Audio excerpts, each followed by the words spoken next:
मौदा तालुक्यातील अरोली परिसरात अवैध धंद्यांना उघडपणे संरक्षण मिळत असल्याचे गंभीर आरोप स्थानिक नागरिकांकडून करण्यात येत आहे। मुरुम, रेती, दारू आणि सुगंधित तंबाखूच्या अवैध वाहतुकीमुळे परिसरात कायदा आणि सुव्यवस्थेचा प्रश्न निर्माण झाला। नागरिकांच्या म्हणण्यानुसार दिवस रात्र ओव्हरलोड ट्रक भरधाव वेगाने धावत असून त्यामुळे धुळीचे साम्राज्य निर्माण झाले आहे। वाहतूक विस्कळीत होत असून अपघाताचा धोकाही वाढला आहे। या पार्श्वभूमीवर अरोली पोलीस ठाण्याच्या कार्यपद्धतीवरही संशय व्यक्त केला जात आहे। नियम फक्त सर्वसामान्यांसाठीच आहेत का, असा संतप्त सवाल नागरिकांनी उपस्थित केला। दरम्यान या सर्व आरोपांची निष्पक्ष चौकशी करून अवैध धंद्यांवर तातडीने कारवाई करण्याची मागणी जोर धरीत आहे।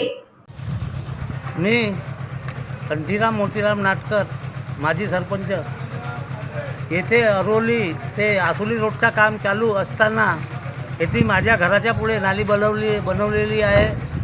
येथे सर्व लहान पोरं बारं एक दोनदा पडले। येथून मोठ्या रोडाच्या गाड्या जात आहेत आणि कशाच्या गाड्या जात? ट्रक चालते, मुरमाचे मातीचे मोठे ट्रक चालते। तर ते हे इथं हे नाली जो आहे माझ्या घराच्या पुढं, माझी रूमसुद्धा त्याच्यामुळं हे ना झाला। यापूर्वी मी एक दोन लोकांना सूचना केल्या। कोणाकोणाला आपण सूचना केली? अरोलीचे सरपंच साहेब, अरोलीचे उपसरपंच यांना मी एक दोन वेळा 3 वेळा सूचना केली, पण ते सुद्धा लक्ष देत नाही। आणि इथं पूर्ण धूळ कचरा आमच्या डोळ्यात धसते रात दिवस। इथे कोणी पाणी मारत नाही। तर याची व्यवस्था लवकरात लवकर करण्यात यावी। मी ग्रामपंचायतीला सूचना दिली, पुन्हा देणारच आहो एक वेळा। आणि नाहीतर मग मी येतो माती टाकून खण्याने हे नाली पॅक करणार आहो। माझ्या दुकानाच्या पुढं माझ्या दुकानाचं नुकसान होत आहे। माझ्या 2 रूम बंद पडले। याच्यापूर्वी या येथून खण्याने ओव्हरलोड ट्रक चालत होते मोठे। कशाचे?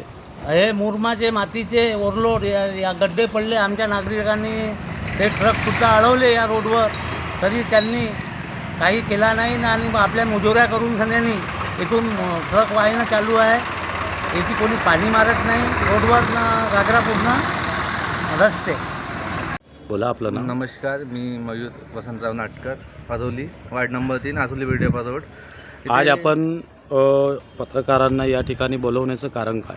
या ठिकाणी बोलवण्याचं कारण म्हणजे हे जे नालीचं वगैरे काम आहे हे एक 6 महिन्यापासून हे खंडित केलेलं आहे। या ठिकाणी कोणत्याही प्रकारचं हे जे नालीचं काम आहे त्या ठिकाणी पूर्णपणे केलेलं नाही आहे लोकांनी। त्यांना वारंवार सूचना देऊनसुद्धा यांनी हे प्रकरण जे आहे पूर्णपणे हे काही लक्ष देत नाही आहे। यामुळे मच्छर जमा होणे, पाण्याची जे हे होणे, डास तयार होणे आणि दुर्गंधी होणे, या सगळ्या गोष्टीला आम्ही त्रासलेलो आहोत। यामुळे विषारी साप वगैरे कधी इथे 1-2दा आलेले आहेत।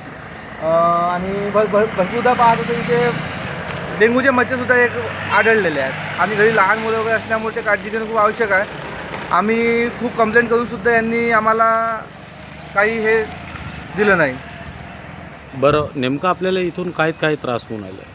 त्रास म्हणजे वास येणं, दुर्गंधी होणे, मच्छर डास येणे, साप येणे। मधामध्ये नागरिकांनी काही गाड्या अडवल्या अशी आम्हाला सूत्राकडून माहिती मिळालेली आहे।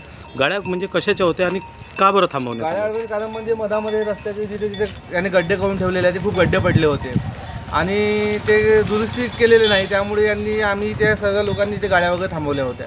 खूप त्रास होता आहे। आणि जे मुरमाचे ट्रक, रेतीचे ट्रक, ओव्हरलोड ट्रक या ठिकाणी बेधुंद धावतात। इथे नागरिक आहे, धूळ उडते, इथे कोणी प्रकारे पाण्याची व्यवस्था नाही। कधी आला एखाद्या दिवस पाणी मारतात आणि आम्ही जेव्हा म्हणतो तर आमचं काम चालू नाही आहे असं आम्हाला वारंवार टाळाटाळ करतात। हे जे भरधाव मुरमाचे, रेतीचे जे काही आहे संबंधित ट्रक इथून जे चालतात, यावर कधीतरी पोलीस प्रशासन आळा नाही घालत? कोणी पोलीस प्रशासन पाहिलं नाही, कोणी येऊन इथे लक्ष दिलं नाही, कोणी काही करत नाही। आम्ही सरपंचाला आम्ही या ठिकाणी वारंवार सांगून सुद्धा कोणी लक्ष देत नाही। हे अशा प्रकारचे ट्रक आता ट्रक येऊनच आलेला आहे। अशा प्रकारचे ट्रक इथून आपल्याला पाहायला मिळतात। म्हणजे हे ट्रक जे खूप भरधाव राहतात का?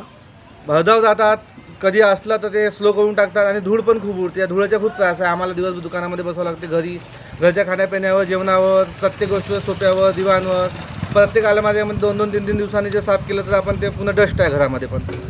म्हणजे खूप काही त्रास तुम्हाला या ठिकाणी खूप काही त्रास यामुळे आम्हाला सहन करावं लागत आहे। बरं, आता काय वाटतं तुम्हाला, हे जे तुम्ही जे बोलत आहात आमच्या पत्रकारांच्या माध्यमातून, तर हे कारवाई झाल्या पाहिजे का? कारवाई झाली पाहिजे की यांनी जे 3 ते 4 दिवसामध्ये जे नाली जर त्यांनी इथे पूर्णपणे याची व्यवस्था जर नाही केली तर आम्ही आमची स्वतःच्या JCBने ते माती टाकून आम्ही यांना बुजवून टाकू. NTV 24 करिता नागपूरवरून पूनम बोरकर यांची रिपोर्ट.